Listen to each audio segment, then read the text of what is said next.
Hey everybody, and today I'm going to be talking the scariest story that ever happened to me, so let's get this started. So this was all the way back when those clowns were all over the place. Now, I would usually wake up, and there would always be this one dude who would wear a clown, like, he wouldn't wear a mask, he wore like a clown top, I don't know why. And he freaked the actual crap out of me, and I never went outside to confront him, because why would I? It was when I was like in 4th grade, I think. I was not doing that, so did not go in front of him. Anyways, I had my friend over because it was Halloween week, right? So our school just was so nice, and they let us get off all week on Halloween week, which was honestly just amazing. I love that. So I had my friend over, right? And Halloween was, I don't even know when it was, but it was not really at the end of the week, so we still had a long, nice days off ahead of us.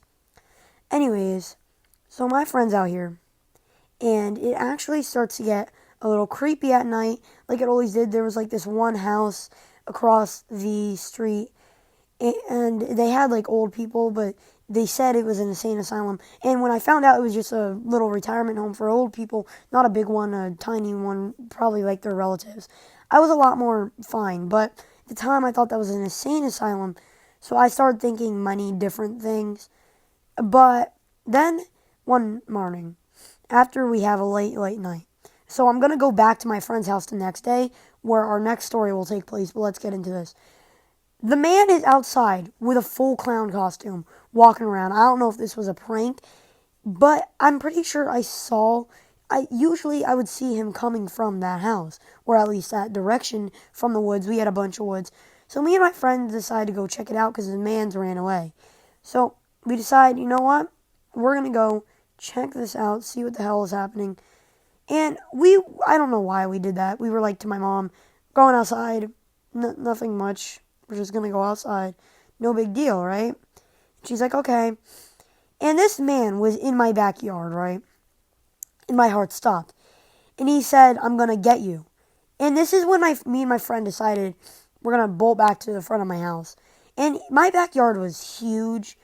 So, since my backyard was huge, he was way out there. So we had to run back up a hill just to get away. So we start running, right? We're going through the leaves. And it starts to get really creepy when we don't know what to do. We can't get back to my house. We're way back in the woods, and it's kind of dark out. Remember, the clocks were reset and all. So, to be honest, we were screwed. We find my shed, right? And we decide to go in it. And oh my God, don't mind me dying. Me and my friend go into it, and this clown just followed us directly and started knocking on the shed door. So all we had there was two big rakes and a shovel. I took the shovel. No, my friend took the shovel. He was more muscular. I took a rake.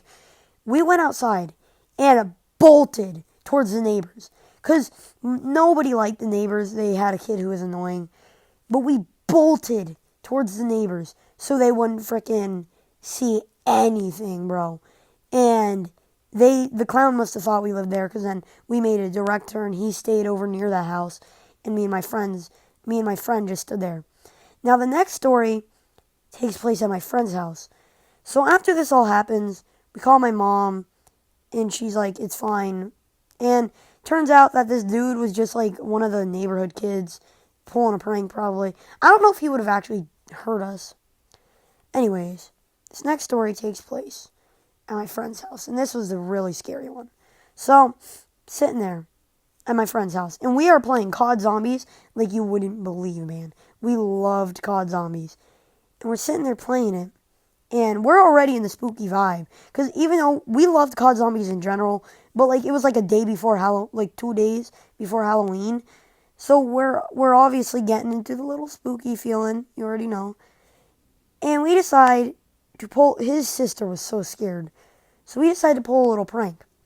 We're going to go around the house and just do a circle around and scare his sister and her friend. And I knew his sister. It wasn't like they were just strangers and I was pulling a prank. No, I was good friends with his sister. She knew me, I knew her. So we go around and we just see this thing jump really high. And me and my friend think nothing of it, a rabbit. And it was too skinny to be and too small to be a bear. And even if it was a bear that was small, it couldn't have been that skinny and definitely couldn't have jumped that high. So we just think it's an adult rabbit because it was not wide, but it was tall. So, and it jumped. It walked on 4 feet, right? So we go there, and this thing jumps up, and we had a flashlight because it was dark. And all we see is this red and black mixed colors on its fur. Pointy ears, claws, sharp teeth, jump right at us. We turned around, and he had an even bigger backyard than mine. So we are freaking running up this big hill. We're way down, bro. And he said that this stuff like that happened in his backyard. So we're way down, and we're running, and we get up, and we fell like 10 times. And swear to God, this thing was right behind us. And then we got into the light, and we couldn't see it anymore. So then later that night, we decide to go out, and we're gonna record what we see back there for like a TV show or something. And to be honest, don't know why we did that. Don't know why. We're walking down, and all of a sudden, just splashes of water start coming up. And this is a mini lake behind his house, and there's no fish. Literally no fish. It's too dim to be a fish. So we shine our flashlight, and it's just randomly just splashing up there. We ran, but we were even more far down, and literally just tree branches are snapping right behind us. And my heart stopped. I thought we were dead. We get in. We lock every single door. His mom wasn't there. She was working at a hospital. His dad was asleep, and his sister was with her friend. So and we were lucky that door wasn't locked, because we came out the back door, and his sister locked that door. If that front door was locked, who knows what could have happened. But anyways, that was the story. Moral of the story: don't go back out. But yeah, see you guys.